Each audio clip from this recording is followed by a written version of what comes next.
Poeta, filósofo, actor, clown y humorista referente en nuestro país que puede contarnos de tus principios. ¿Con qué soñabas y qué sueños te quedan por hacer? Bueno, yo soñaba con otra cosa muy diferente a lo que ha terminado pasando, porque no tenía ninguna intención de que mi vida fuera por aquí, ¿no? Yo no quería, bueno, no es que no quisiera, es que no me lo había planteado nunca ser actor. Entonces, pues no sé, yo en aquel momento de mi vida previa a esto, si soñaba, por ejemplo, con la medicina, me gustaría hubiera haber sido médico. Tenía también unos sueños así un poco espirituales con el tema de la religión, porque yo, pues en aquel momento también, estoy hablando de cuando tenía 14, 15, 16 años, pues me apasionaba el mundo de los misioneros, me hubiera gustado mucho viajar y ocupar lugares o estar en lugares bueno, donde hiciera cierta falta, ¿no? La presencia de ayuda. Y luego sí, ya apareció el teatro en época posterior, pues casi ya cuando empecé a estudiar en la universidad y ya me engatusó, me enamoró esta profesión y aquí estoy. Genial. A ver, Pero eso de cogote que he visto en una entrevista por ahí, porque te sí, apodaban de esa forma. Entonces, me gustaría saber por qué ese mote. pues mira, esto es una derivación, porque yo tenía unos compañeros que se metían bastante conmigo en el colegio yo iba detrás de ellos para intentar atraparlos y hacerles pagar por ello.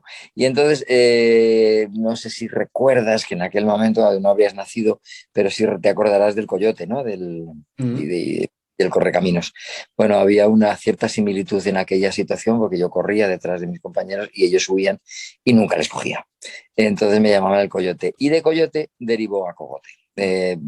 Sin que tuviera nada que ver ni con mi cabeza, ni con el hecho de que en aquel momento yo estuviera calvo todavía, porque era demasiado joven, pero tiene que ver con aquella situación, bueno, de alguna manera acoso escolar, ¿no?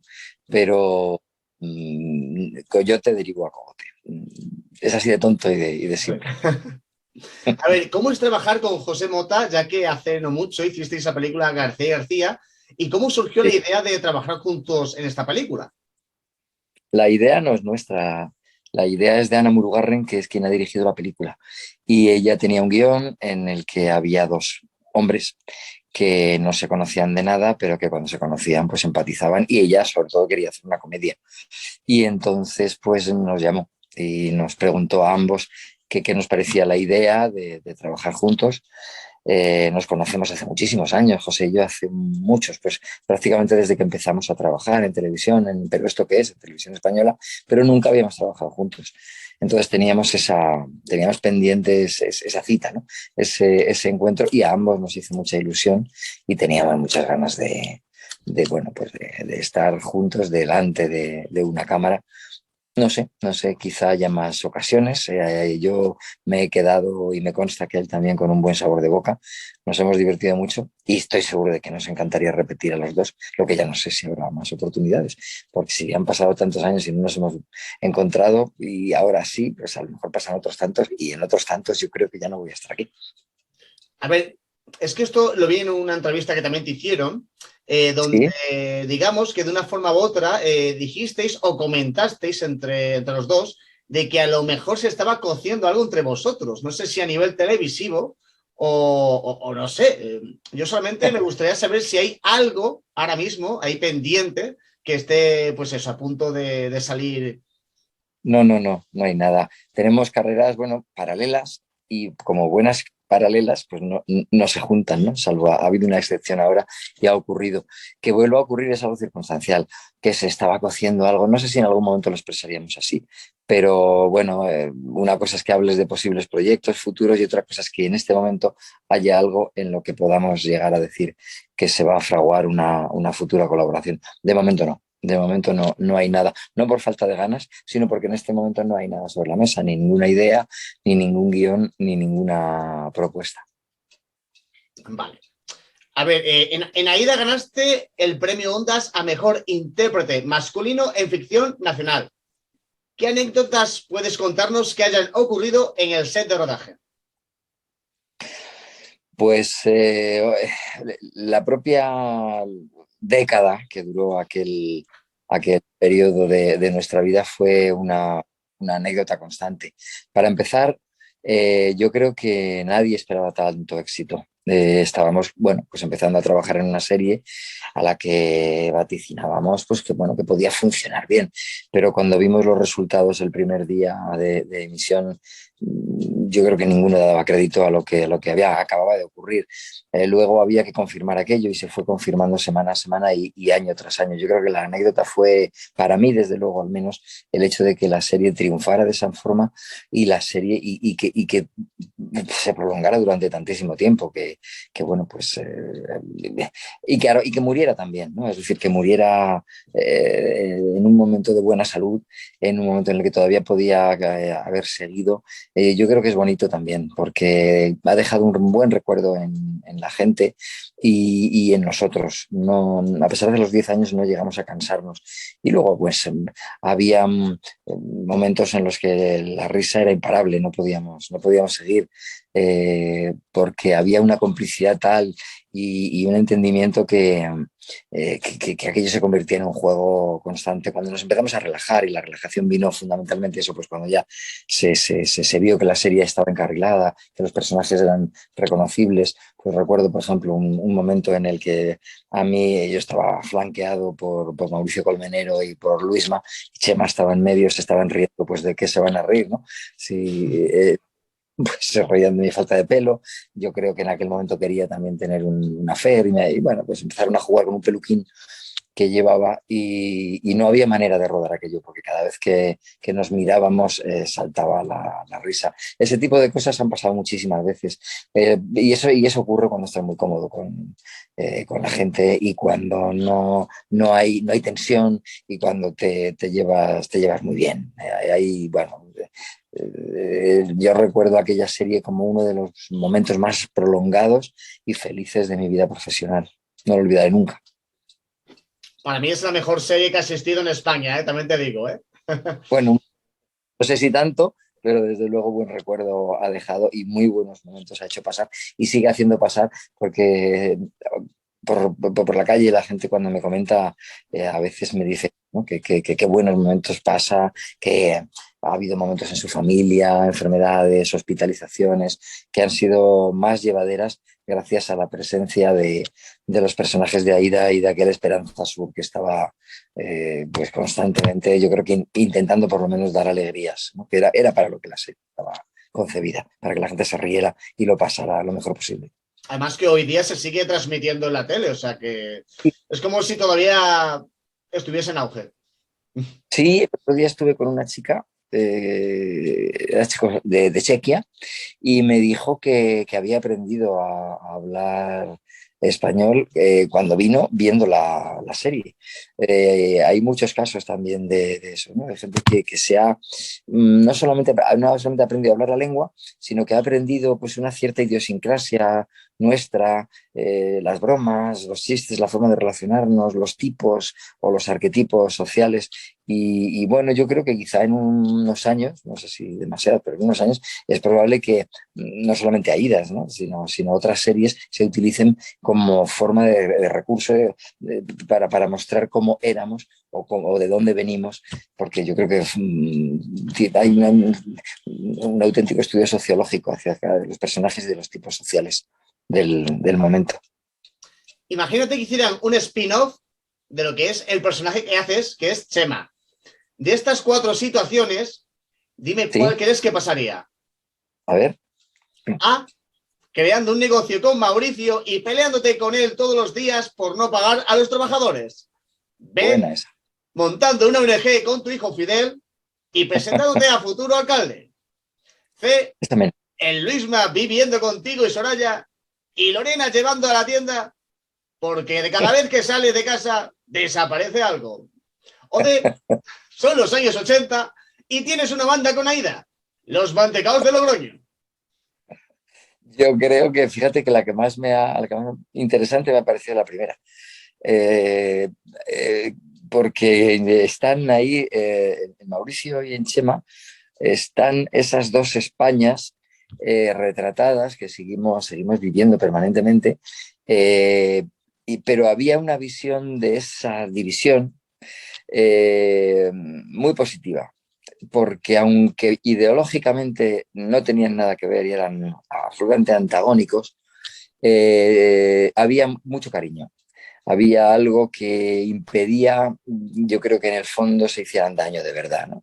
Se podían hacer mil putadas, pero realmente había un fondo bonito de relación. Y eso a mí me pareció una metáfora hermosa de lo que tiene que ver con las diferencias, ¿no? Cuando alguien, bueno, pues no piensas, no opinas, no sientes las mismas cosas por algo, pero respetas, o incluso sin respeto está el cariño por encima de todo. Entonces, pues sí, es eso de formar un negocio, Chema y Mauricio juntos y seguir teniendo diferencias, pero a pesar de todo que el negocio siga adelante, me parecería bonito.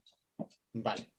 A ver, hoy día, digamos que los superhéroes meten mucho el tema del futuro o el pasado. Sí. Imagínate que de una forma u otra se pudiese viajar al pasado, hicieran un especial de Chema y pudieses hablar con otros personajes de otras series, incluso a alguien que ha fallecido hace mucho tiempo y que todos tenemos mucho cariño. Te voy a poner aquí 4 situaciones para que tú me Vale. digas a qué personajes pueden describir y quién es el personaje fallecido. A ver si soy capaz. Entonces, Piensa que son similares a muchos sí. personajes que ya has conocido. O sea, me vas a dar 4 opciones de series, de posibles No, a conexiones. ver, son 4 opciones Sí. donde hay personajes que se reúnen con personajes conocidos. Y además, hay uno que, por desgracia, y que en paz descanse, pues falleció en su momento, pero es un hombre que todo el mundo recordamos. Vale. Allá voy. A. Venderían gambas en Cuba, mientras otro se encarga de trucar otros coches y hacer pasar por vagabundos para pagar la operación de un amigo de Chema. B.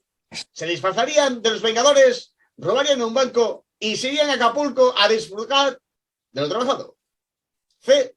Se montarían en un barco, viajarían por todo el mundo, aprenderían a valorar aquello que nadie suele hacer, y es el tiempo, ya que tus seres más queridos han hecho esta aventura por pasar el mayor tiempo contigo. O D. Se irán de karaoke, se matarán en el colegio que fueron cada uno de chicos y acabarán formando una rave con los hombres de Paco y toda la peña que han llamado en un momento. Me he enterado absolutamente de nada, te juro. ¡Vaya! De nada. No, no, no, no. O Pero sea, se me siento. escucha regular. No, no, no, no, no, porque te oigo perfectamente. Lo que no he sido capaz es de construir ningún tipo de Vale, conexión. pues a ver, te voy a dar pistas para que todo sea más fácil. Sí, ¿Quién puede ser de alguna serie en sí. España que venda ¿Eh? gambas? Pues ya sabes qué pasa, que es que veo muy poquita televisión. Es un problema tener en esta. Sí, porque veo muy poquita televisión. Te voy a Entonces, dar una pista mucho más fácil. ¿Con quién crees que Mauricio se llevaría muy bien y que también está en una serie muy reconocida? Imagínate que el personaje es muy parecido a Mauricio. uf, El no lo sé, Recio. de verdad. Es que en es, o sea, No sé si has visto te vas a- La Casa Vecina. no, no, no he visto prácticamente nunca esa serie. O sea, vamos a tener graves problemas para que yo enlace, porque es que no tengo referentes, veo muy poquita televisión, muy poquita. Vale. Pues Soy en en otro caso, te he puesto al Fiti, que es el de Los Serrano, Vale, vale. se iría con Luisma. Mm, Y el fallecido es Chanquete, por eso lo del barco. vale, vale, vale, vale, vale, vale, vale.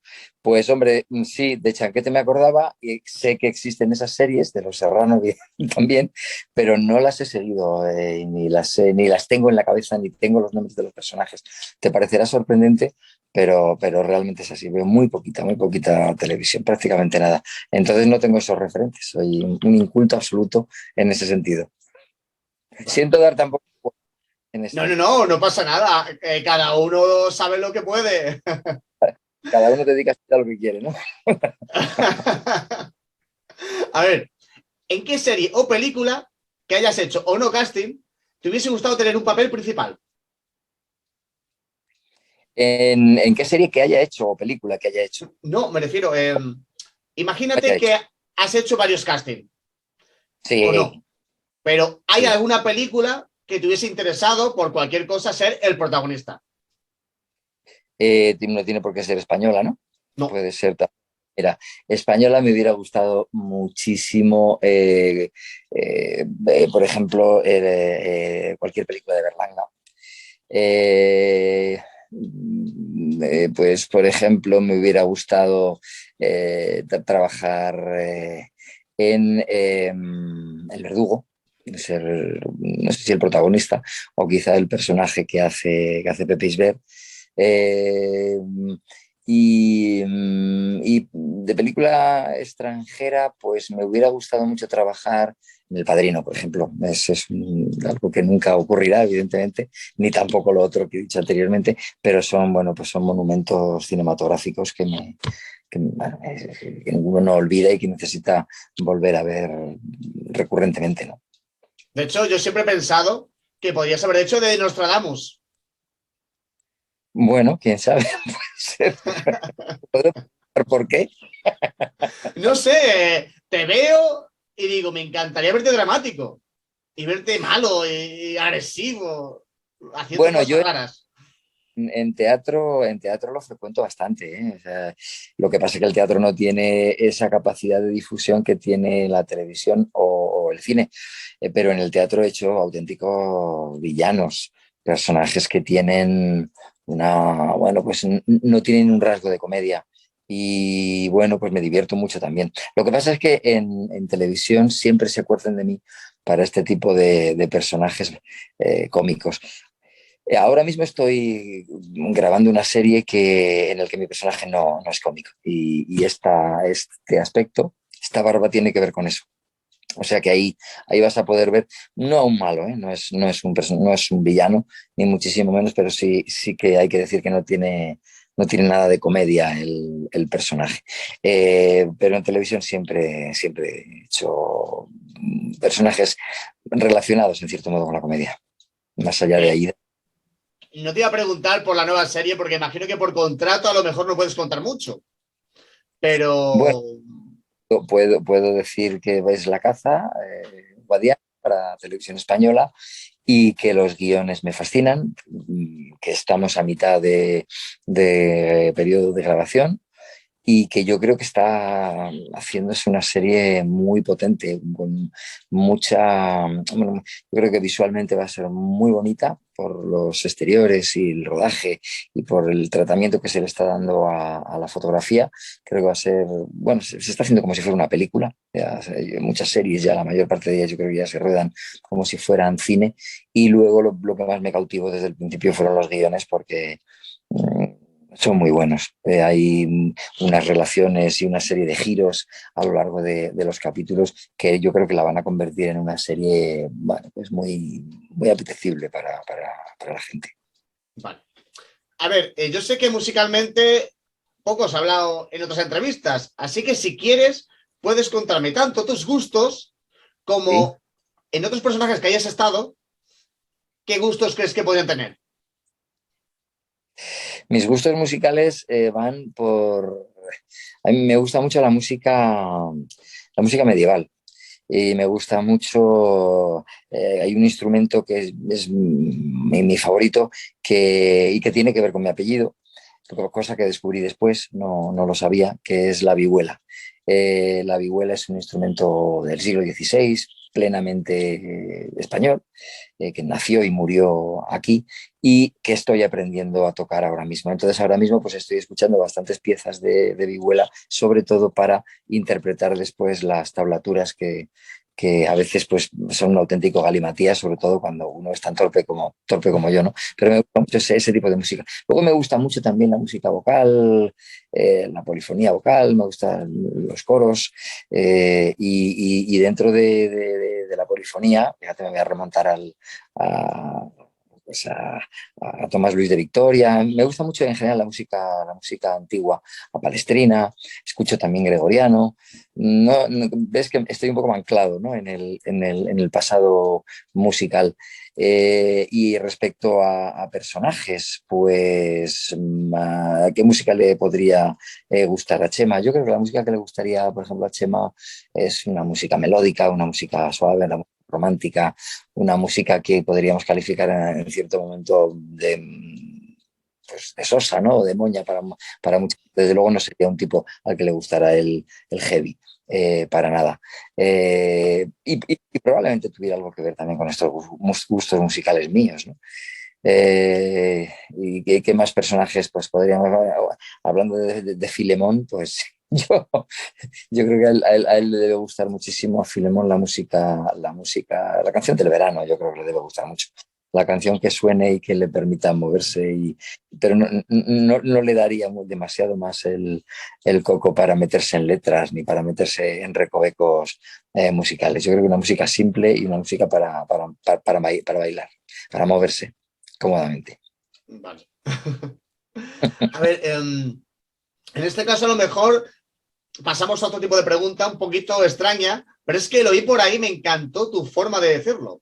Es que la comedia y la tragedia dijiste que no hace mucho que están unidos. ¿Cómo es eso? Que hace mucho que están unidos.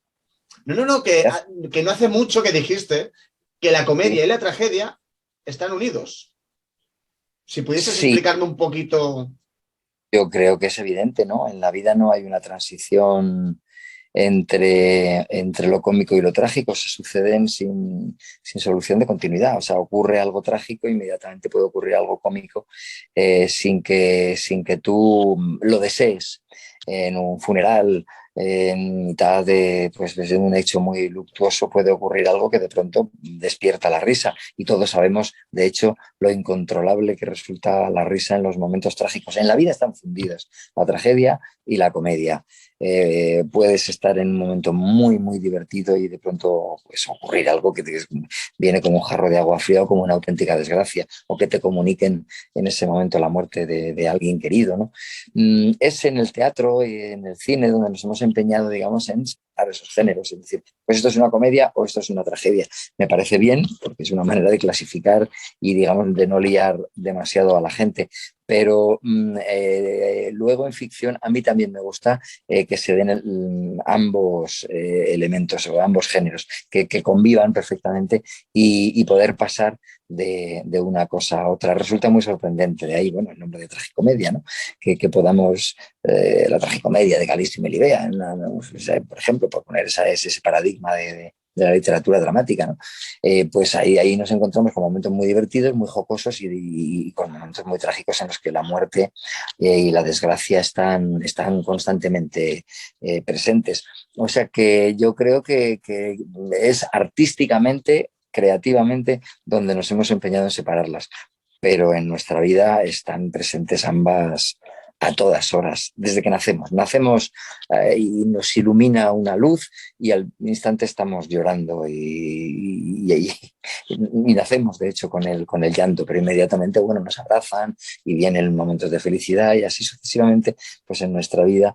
Es cierto también que hay gente que lamentablemente, pues nacen dentro de la tragedia y difícilmente pueden escapar de ella porque sus circunstancias vitales se lo impiden. Pero digamos que en este tipo de vida nuestro, más cómodo y demás, en un país en paz, es más fácil tenerse, o sea, que no suframos solamente, sino que tengamos buenos momentos mezclados constantemente e inevitablemente. Y yo te diría que incluso muchas veces una alegría no viene solo como alegría, sino que esconde detrás una tragedia y uno no sabe si alegrarse o no por lo que acaba de ocurrir, porque bueno, pues nos pasa muchas veces, ¿no? Que decimos, bueno, esto me alegra por un lado, pero por otro me parece terrorífico que haya pasado. Asistíamos estos días, por ejemplo, a este hecho del Partido Popular, con Ayuso y con Casado, y en algunos momentos uno podía ver,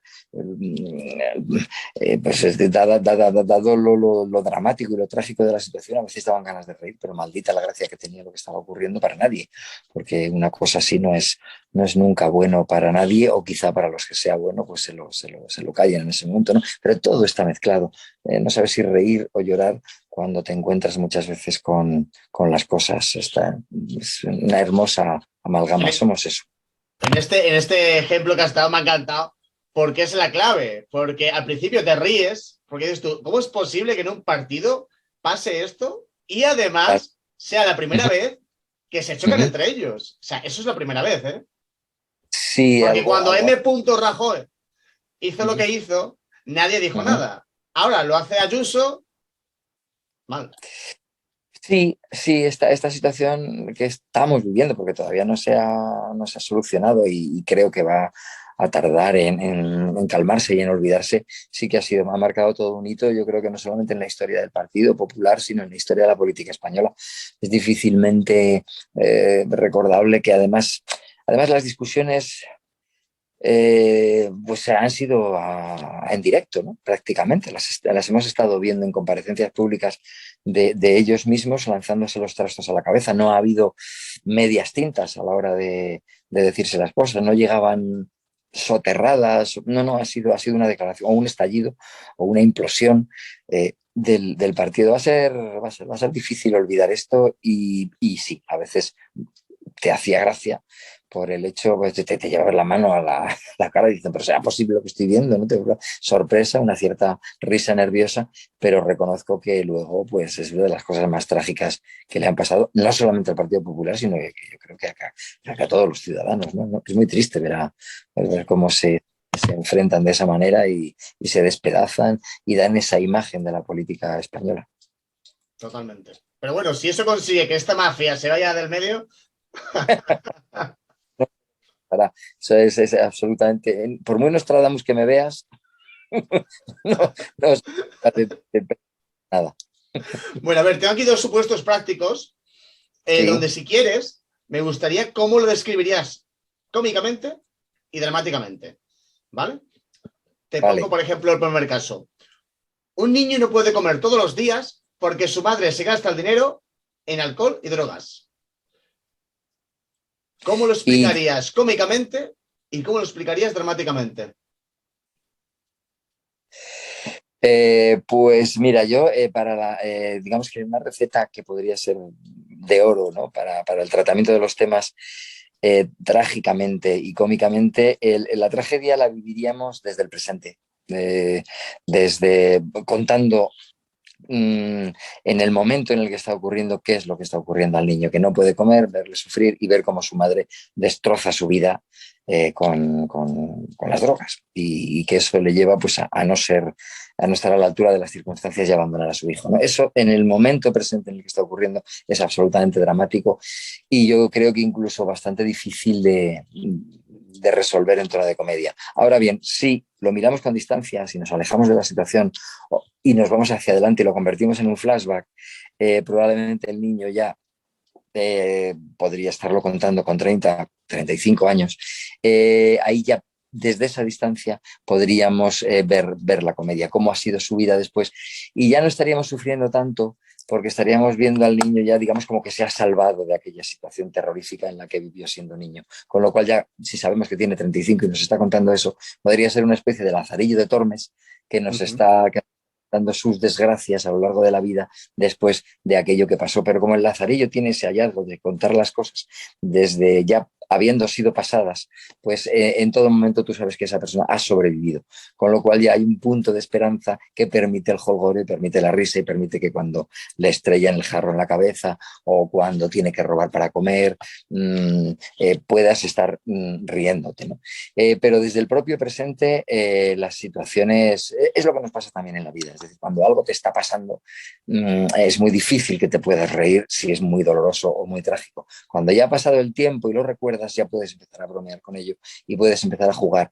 Es esto que yo creo que era Woody Allen quien lo decía, ¿no? Que la comedia es tragedia más tiempo. Bueno, pues en este caso yo creo que este niño, visto desde el futuro y habiendo sobrevivido a ese momento terrorífico, pues podría contarnos pues mil y una peripecia que a lo mejor no eran del todo jocosas, pero sí que sabiendo que él ha sobrevivido ya las haría muy amables y seguramente las escucharíamos con ganas. Y luego hay que tener en cuenta que la comedia siempre nace de la tragedia, ¿eh? Siempre nace de que las cosas salgan mal. Mira, por ejemplo, el personaje de Luisma, un ejemplo del que estamos hablando constantemente, pues era un yonki bueno, pues digamos, quitado la parte más áspera del personaje y nos habíamos quedado con la parte esta de voladura de cabeza que le había quedado, pero claro, es que era un yonki muy guapo, era un yonki que había sobrevivido con su aspecto físico ya te permitía decir, bueno, este tío estará muy volado, pero realmente resulta atractivo, ¿no? Estaba pulido. Si hubiera sido un yo en el que está viviendo ese enganche, seguramente hubiera sido bastante más difícil reírse de esas cosas o hubiera sido otro tipo de humor, muchísimo más áspero. Vale. A ver, este otro supuesto práctico, ¿Sí? digamos que es fácil de entender, pero también es complicado de llevar a la comedia. La noche está muy fría, pero ellos están bien acurrucados durmiendo en el suelo, ya que hace poco se quedaron sin trabajo y nadie que les diera consuelo. Y quieres que lo desarrolle que cómicamente Claro, exacto. ¿Se conocen de antes o han coincidido esa noche? Ahí, Digamos que son dos trabajadores y ¿sí? les han echado. Vale, dos trabajadores que les han echado se encuentran en la calle y están solos. Vale, bueno, pues la tragedia, siguiendo la misma máxima de antes, nos llevaría a un enfrentamiento y a que uno de ellos acaba muerto al final de la noche mientras que el otro escapa y quién sabe si lo atraparán o no, ¿no? Pero esas diferencias les llevan al enfrentamiento. Y la comedia, pues seguramente nos llevaría pues a un punto en el que empiezan a encontrar puntos comunes entre ambos, charlan durante la noche y acaban por la mañana descubriendo que el hecho de que les hayan echado el trabajo es lo de menos y que además ha sido una suerte que les hayan echado porque el trabajo era una puta mierda y ahora están mucho más libres y se pueden poner a trabajar o a montarse la vida juntos o, por qué no, a enamorarse y a vivir juntos a partir de ese momento, ¿no? A empezar una nueva vida. Pues eso se me ocurre, ¿no? O bien el final trágico de la muerte después de la noche, o bien que esa noche les lleva a una luna de miel permanente y a salir de allí cogidos de la mano y diciendo, pues ahora nos vamos a montar un dúo cómico y vamos a ir por los bares contando esta historia y la gente se va a partir. O mira, cantamos también que vamos a formar un grupo musical y nos vamos a ganar la vida cantando. Y resulta que les sale bien y se hacen muy famosos y ganan muchísimo dinero cantando y van un día a la fábrica de donde les han echado y le dan una patada en el culo al jefe por haber hecho Qué esto. bueno. Increíble la imaginación, ¿eh? Bueno, no sé, por imaginar es gratis. A ver, ya que llevas muchísimo tiempo trabajando de clown, en su día explicaste las diferencias que existen entre actuar en la calle y en el teatro. Pero no lo recuerdo bien. ¿Podrías remarcarlas para los oyentes? Pues el teatro es un lugar al que la gente va a verte expresamente, incluso pueden llegar a pagar por ir a verte, ¿no? Está cerrado, con lo cual hay una insonorización y apartamiento del mundo exterior y eso provoca una mayor concentración. Se apagan unas luces, la gente se sienta más o menos cómodamente y tú tienes la oportunidad de conectar con ellos de un modo más fácil. En la calle te tienes que ganar la atención pues picando piedra todo el tiempo porque pocas cosas acompañan a la concentración, ¿no? Hay tráfico, hay ruido, la luz del sol o incluso si es de noche, pues también no está dirigida hacia ti, sino que va, bueno, pues hay más movimiento, hay más dispersión, con lo cual tienes que conectar de otra manera, de una forma mucho más llamativa, probablemente de una forma mucho más personalizada, yendo hacia la gente, mirándoles a los ojos. En el teatro muchas veces eso no lo puedes hacer porque no les ves una masa de público y los tratas como eso, como toda una masa compacta que va respondiendo de forma más o menos al unísono a lo que tú vas haciendo. Pero en la calle necesitas concitar constantemente la atención y es mucho más difícil. Desde luego yo creo que la escuela es para un payaso más bestia, más salvaje, que puede llegar a resultar más frustrante, pero también más aleccionadora y más útil, es la de la calle, porque en la calle se aprende latín, se aprende muchísimo.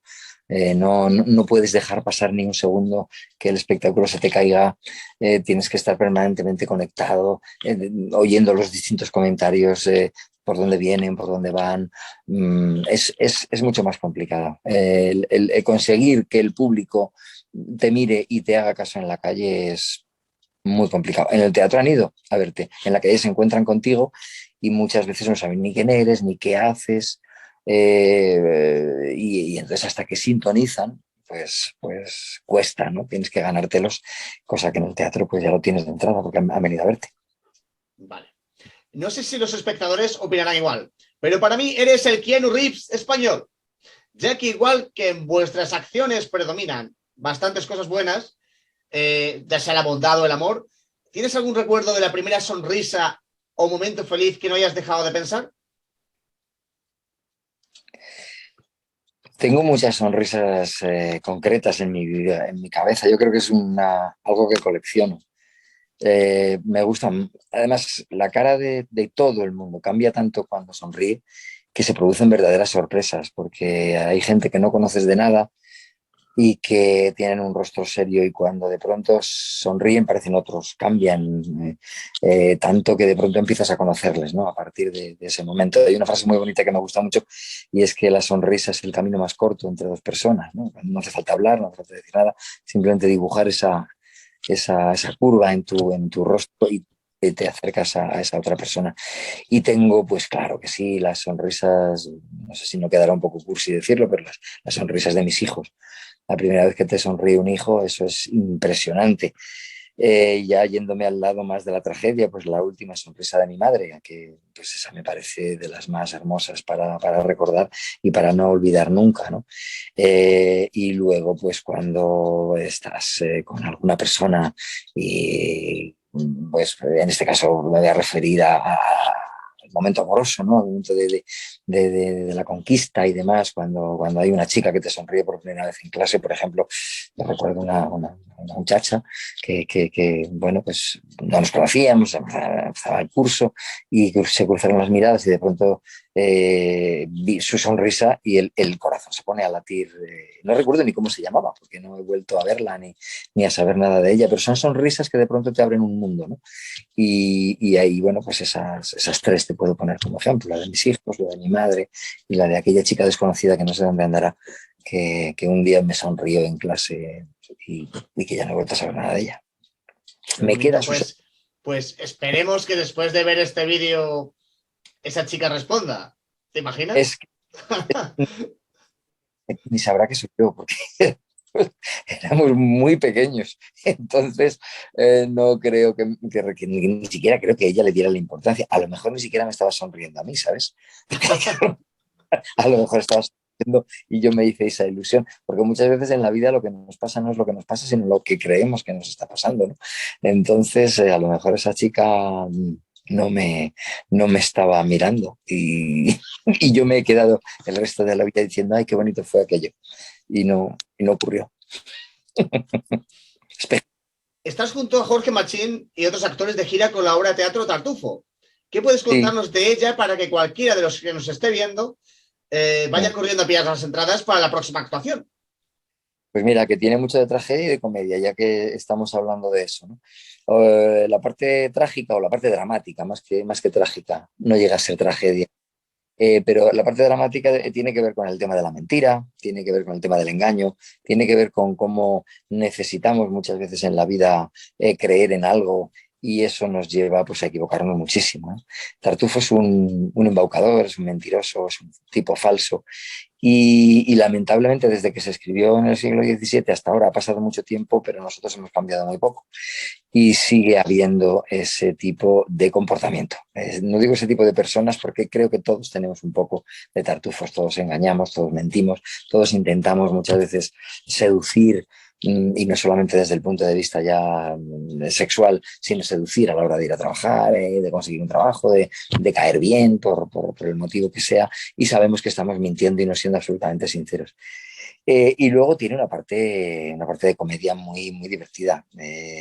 Estás deseando desde la butaca que Tartufo se ha descubierto, estás deseando que se desenmascare, que aparezca, que resplandezca la verdad y que quede como lo que es, ¿no? Como un mentiroso. Todo esto a mí me suena muchísimo y tiene grandes resonancias con el presente, con el momento este que vivimos de la posverdad, con el momento del engaño, con las campañas electorales llenas de mentiras o de verdades, con las redes sociales llenas también, pues eso de memes y de fotografías de nuestra vida que no se corresponden con lo que es realmente, pero que queremos aparentar tener una vida muchísimo más feliz de la que tenemos.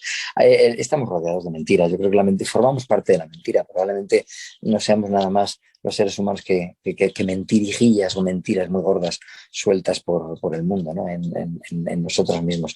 Y aparte de estas reflexiones, pues hay momentos muy divertidos en la función y emocionantes, creo, por ese deseo constante de que Dios se ha descubierto de una vez. Y hay algo bonito también en la función que yo creo que está presente, que es el que todo el mundo está viendo que es un mentiroso y en cambio él sigue engañando, sigue siendo capaz de engañar. Eso, bueno, a mí me lleva a pensar que, bueno, que nos pasa eso todos los días. Es una obra que tiene mucha conexión con la realidad y que o sea, muestra un aspecto atemporal y universal del ser humano. Llevamos mintiendo desde que estamos en el planeta y bueno, y así nos va, ¿no? Entonces, bueno, pues es una función que no tiene nada, digamos, de intelectualoide, sino más bien una función divertida y a través de la comedia Molière lo que hacía precisamente era retratar esos tipos humanos de los cuales todos tenemos algo, pero que resultan muy atractivos a pesar del paso del tiempo porque no han pasado de moda. Vale. Increíble, ¿eh? O sea, vaya, pues a ver si venís a Extremadura, que yo encantado, ¿eh? Era Cáceres. Lo que pasa es que ¿Cuándo? no me acuerdo ahora mismo de la fecha, pero si quieres luego te la escribo y te Vale, tú digo. me la escribes y la pongo en el programa para que Vale, la yo creo gente que lo es en sepa y también pondré el link para que la gente se meta y pueda comprar las entradas. perfecto, pues estaremos, creo que es en julio, pero no recuerdo la fecha. Vale. ¿De dónde viene el clamor por la poesía? Y cuéntanos quiénes fueron tus fuentes de inspiración para cada uno de tus libros. Pues la poesía viene supongo que tiene que ver con lo mismo que el teatro, con ese deseo de comunicar, de contar cosas.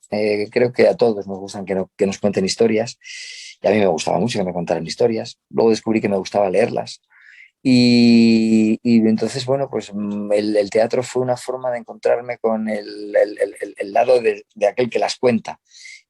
Y cuando vi que también la poesía podía servir para contarlas y para contarme a mí también, a mí mismo, ¿no? Para conocerme mejor, para a través de lo que escribía saber mejor. Recurría mucho a la idea, digamos, de la fotografía emocional, ¿no? Pues, a ver, aquel recuerdo que tengo del día que estuve con alguien en un sitio, bueno, pues me ponía a escribir acerca de eso y llegaba un momento en el que el poema tenía una entidad que era diferente al momento que estaba intentando retratar, pero que en sí mismo era hermoso, que probablemente quien lo leyera no supiera que yo estaba hablando pues, del día que fui al río con unos amigos y nos perdimos y llegamos muy tarde por la noche, pero esa sensación que en el poema podía aparecer después acerca de la oscuridad, de la corriente del agua, de la soledad, del miedo, era algo en lo que mucha gente se podía sentir reconocido. Con lo cual, bueno, pues la poesía ha sido para mí siempre una forma de bucear en lo que me ha pasado y rescatar esos momentos más o menos hermosos o dolorosos de aquello que he vivido y ponerlos en papel. Es un poco como hacer fotografía con palabras, pero son fotografías o cuadros siempre difusos, siempre ambiguos, en los que precisamente esa ambigüedad y ese hecho de neblina que tienen alrededor es lo que los convierte en interesantes.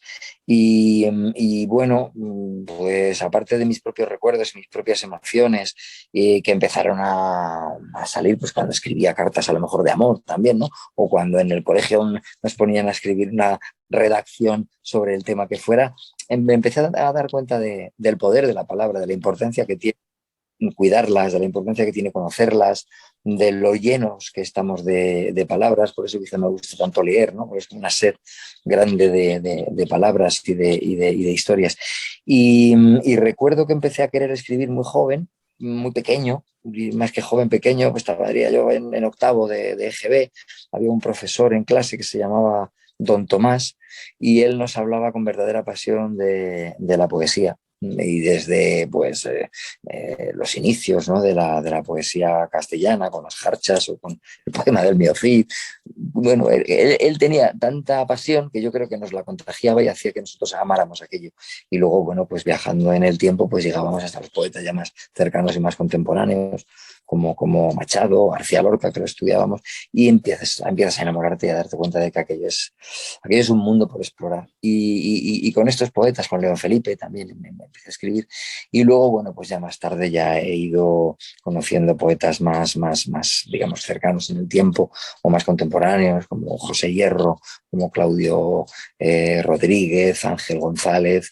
Hay ahora mismo una corriente de poetas jóvenes muy interesante, que además creo que la poesía ahora mismo está muy presente precisamente en redes. Yo no participo tampoco de redes, como ves, soy un viejuno absoluto, pero consta que hay encuentros que se comparten, bueno, pues poemas, ¿no? A través de redes y hay un auténtico barullo en el mejor de los sentidos. Y luego, protagonistas de mis libros, pues está el circo, por un lado, que es el protagonista del bestiario de circo, el teatro, que es el protagonista del bestiario del teatro, mi relación con ambos mundos, el del circo y el del teatro.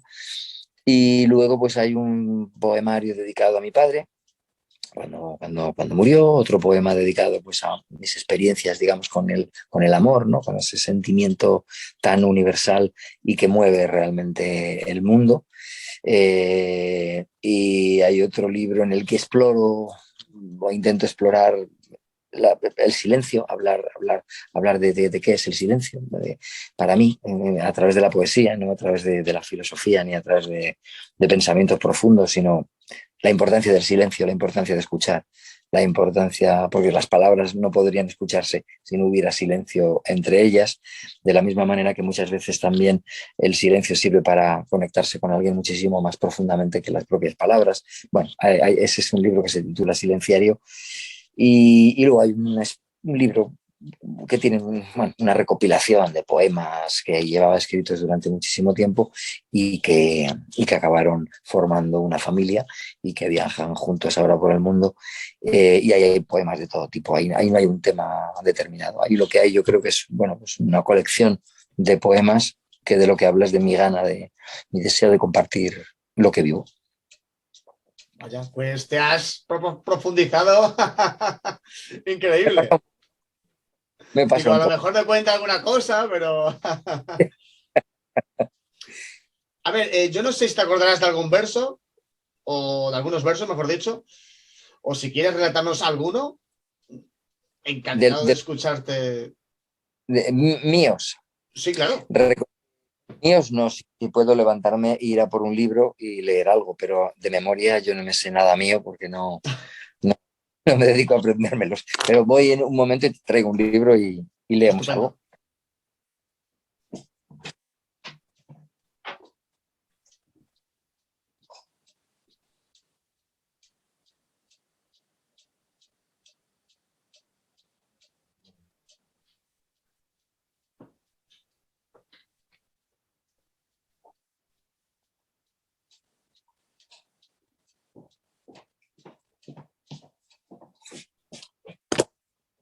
Pues mira, este se titula Llamarte sin saber y tiene aquí, bueno, veo que tiene señalados algunos. Voy a buscar uno que no sea muy largo para no aburrir, porque tampoco se trata de dar aquí el tostón. Y si alguien quiere en un momento determinado leerlo, que corra él con las consecuencias. Todos son largos, todos los que tengo aquí señalados son largos. Venga, mira. Mira, voy a leer este. Dice palabras, más palabras, versos amontonados, frases, párrafos, kilómetros de letras en una inútil danza. ¿Para qué han de servir todas las sílabas si se ven incapaces de expresar el más sencillo anhelo, la sonrisa más triste, el color de aquellos besos, el temblor de tus piernas o el fulgor de los sueños? ¿Por qué empezar batallas que sabemos perdidas? ¿Por qué hablar si podemos mirarnos en silencio? Bueno, pues este es un poema y ya está. Ya. Bueno, la gente tiene que saber que aparte de actor haces más cosas. Que además, con el tema de clone, estás en payasos. ¿Cómo era esto? Fronteras. Payasos sin fronteras. Exacto. Que antes has dicho lo de médico y digo, ¿por qué nunca se te ha ocurrido hacer la obra de teatro de Patch Adams, por ejemplo?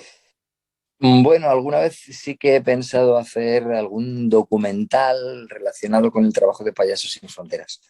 Más que una ficción, una muestra más real, más fotográfica de cuál es el trabajo de Payasos sin Fronteras.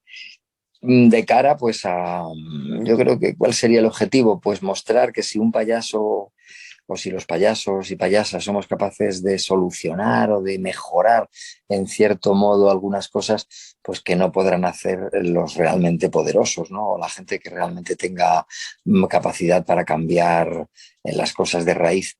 Y es que es realmente asombroso lo que puede conseguir el trabajo de un payaso en un lugar en conflicto, en un campo de refugiados o en un hospital de campaña o en lugares donde la gente lo está pasando realmente mal, ¿no? Donde hay enfermedades, donde hay hambrunas, con tan poquito como lo que llevamos los payasos encima, ¿no? Pues un poco de maquillaje, una nariz, una maleta, se consiguen momentos no solamente para ese presente que se está viviendo, sino para que en el futuro se vivan como una revitalización de la esperanza. Yo creo que cuando un niño, una niña, una persona en un momento tan complicado como el que viven sonríe, no solamente está viviendo ese momento de alegría, sino que está viendo una luz al final del túnel que le dice, si soy capaz de reír en este momento tan duro es porque queda mucho por hacer, queda camino por hacer, queda esperanza todavía en que puedan mejorar las cosas. Y eso se consigue con muy poquito. Y por eso me apasiona el trabajo de Payasos sin Fronteras y estoy tan metido en él. Pues muchísimas gracias por estar aquí con nosotros, porque en Emisión Metal intentamos entrevistar a todo tipo de gente y ya te digo, soy un gran fan de toda tu carrera. Que antes de irme, me gustaría también saber tu opinión sobre el tema del Sí. doblaje, porque también sé que hiciste algo. Bueno, más que doblaje lo que hice fue ponerle la voz a un personaje de dibujos animados. Doblaje no he hecho nunca. Y esa experiencia fue bonita. Me lo pasé muy bien porque yo era un reno, me parece. Y bueno, pues era cambiar la voz y buscarle los tonos y meter la palabra en el tiempo y en la boca del reno era complicado. A mí me parece un trabajo muy difícil hacerlo bien. Como actor, bueno, pues ya te digo que yo no lo he hecho nunca. Entonces no he puesto voz a otros actores, pero claro, es que tampoco soy doblador. Era mucho más fácil ponerle la voz a un muñeco que trabajar con la fisonomía y de alguien real, ¿no? De concreto, eso no lo he hecho nunca. Pero aquella experiencia fue, me parece que la película se llamaba Amigos en el Bosque, creo que algo Colegas así. en el bosque. Colegas en el Bosque. ¿Ves? Si es que tengo una memoria fatal. Somos Dory, ¿eh? Mucho no haber estado a la altura del tema de las series porque es que soy un auténtico indocumentado en ese sentido, no veo y luego aparte tengo una memoria malísima para guardar las pocas cosas que veo en la cabeza, lo siento. No, hombre, que a todo el mundo le pasa, que algo se le olvida. Algo que se me olvida a mí antes y que te lo voy a comentar, hay un capítulo de Aida donde no me acuerdo el por qué, pero cada vez que habláis de algo, lo pronunciáis con che. Por ejemplo, Paz se llamaba Patch. ¿Te acuerdas de ese capítulo? No, no me acuerdo, pero es que hicimos 270 capítulos más o menos y no he vuelto a ver la serie, ¿no? Desde que terminamos, cuando estábamos haciéndolo la veía, formaba parte del trabajo, había que verlo, había que analizar y, bueno, y poder hablar con los compañeros y tal al día siguiente, decir, oye, ayer me gustó menos, pero no he vuelto a ver ningún capítulo. Yo no sé si quizá, no porque no me guste, no porque no me apetezca, sino porque, bueno, prefiero que las cosas se hayan quedado ahí en esa nebulosa, ¿no? de la memoria, de lo agradable que fue. Quizá en algún momento me ponga a ver algún capítulo ahora que ya van pasando los años, pero no he podido, me ha dado penilla. Me ha dado cosita acercarme a los capítulos y no recuerdo, no recuerdo esos capítulos que hicimos tantas Claro, pero cosas. ese capítulo, digo, ¿a quién se le habrá ocurrido? Porque a ti te veía disfrazado de bebé y además era eso, que todo lo pronunciabas con che. Y era muy gracioso. Y no fue parte del sueño de alguien, no sé qué sería. Bueno, ten en cuenta que ahí había veintitantos guionistas, a cuál más loco. Y entonces ellos hacían propuestas y las discutían y las probaban después, a ver cómo les iba saliendo los guiones y los diálogos. Y si algo les gustaba, por muy disparatado que fuera, lo llevaban adelante porque el objetivo fundamental de la serie era hacer reír. Entonces, bueno, pues hasta la locura más, más aparentemente absurda eh, pues era utilizada. No recuerdo aquello, pero debe ser que los 10 años de Aida me descacharraron la cabeza. Pues como te he dicho, muchísimas gracias por estar aquí con nosotros y que espero que Un vaya placer. todo genial y que, bueno, que estará por Cáceres y eso ya es importante porque aquí nos Sí, pillamos cerca a todos. Así que un abrazo, un beso muy grande y que todo vaya genial. ¡Mua! muchísimas igualmente que te vaya muy bien y ha sido un placer charlar contigo. Señores, señoras, Pepe y Yuela, chao. Adiós, hasta luego.